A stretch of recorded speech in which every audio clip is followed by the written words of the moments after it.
हज़रत उमर की शान। जब हज़रत उमर फारूक रज़ी अल्लाह अन्हु धूप में बैठे अपने सामान का एक हिस्सा सिलाई कर रहे थे, जब सूरज की ताकत फैल गई और शिद्दत फैल गई, हज़रत उमर फारूक रज़ी अल्लाह अन्हु ने सूरज की तरफ एक झांका और इजहार किया, मोहम्मद सल्लल्लाहु अलैहि वसल्लम के असीरों के लिए छेड़छाड़। इसके साथ ही सूरज अपनी शिद्दत खो बैठा। ज़मीन और सूरज को किसने बताया कि हज़रत उमर रज़ी अल्लाह अन्हु अल्लाह के असीर हैं? वजाहत यह है कि जब कोई कारकुन प्यारे नबी सल्लल्लाहु अलैहि वसल्लम का सच्चा गुलाम बन जाता है, अल्लाह इस पर एहसान करे और उसे हम आहंगी से नवाजे तो अल्लाह कायनात की हर चीज़ को इसके लिए मोहतरम बना देता है।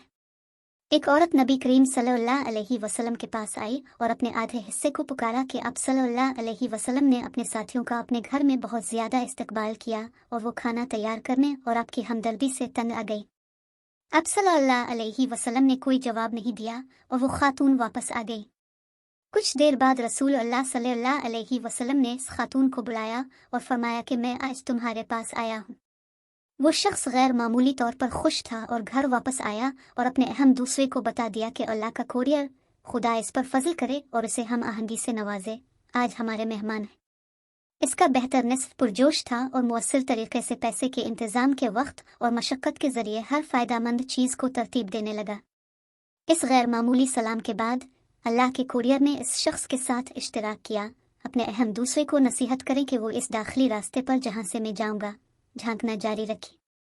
चुनांचे इसके बेहतर निस्फ ने भी ऐसा ही किया और ये महसूस करते रहे कि जब नबी सल्लल्लाहु अलैहि वसल्लम बाहर तशरीफ़ ले गए तो बेशुमार कीड़े, बिच्छू और बेशुमार ख़तरनाक कीड़े भी आपके पीछे निकले और ये गैर मामूली मंजर देखकर वो बेहोश हो गया। इस मकाम पर जब वो अल्लाह के कुरियर के पास पहुंची तो हम आहंगी आ गई। उसने कहा कि ऐसा इस वक्त होता है जब कोई मेहमान बाहर जाता है, वो अपने साथ बहुत से खतरात, परेशानियां और इब्तिदाई और जानलेवा जानवरों को घर से बाहर ले जाता है। इसका बड़ा रास्त नतीजा है ऐसा होता है कि आप नीचे झुककर उसकी खिदमत करते हैं। अल्लाह इस घर को इज्जत देता है जहां आने वाले आते जाते रहते हैं। इस घर से बेहतर क्या हो सकता है जो हर किसी को मुयस्सर हो। ऐसे घर पर अल्लाह की रहमत और इनायतें फिसलती रहती हैं। रसूल अल्लाह सल्लल्लाहु अलैहि वसल्लम ने फरमाया कि जब अल्लाह ताला किसी के लिए बड़ा इरादा फरमाता है तो इस पर एहसान करता है। इसमें दरियाफ्त किया कि किस इनाम से। रसूल अल्लाह सल्लल्लाहु अलैहि वसल्लम अब सल्लल्लाहु अलैहि वसल्लम ने फरमाया, मुलाहजा करने वाला अपना नसीब लेकर आता है और इस बात को जहन में रखते हुए कि वो घर वालों की बुराइयां अपने साथ ले जाता है। मेरे प्यारे, जान ले कि आने वाला जन्नत का रास्ता है। रसूल अल्लाह सल्लल्लाहु अलैहि वसल्लम ने फरमाया, जो अल्लाह और यौम आखिरत पर ईमान रखता हो इसे चाहिए कि अपने आने वाले पर कुर्बानी करे।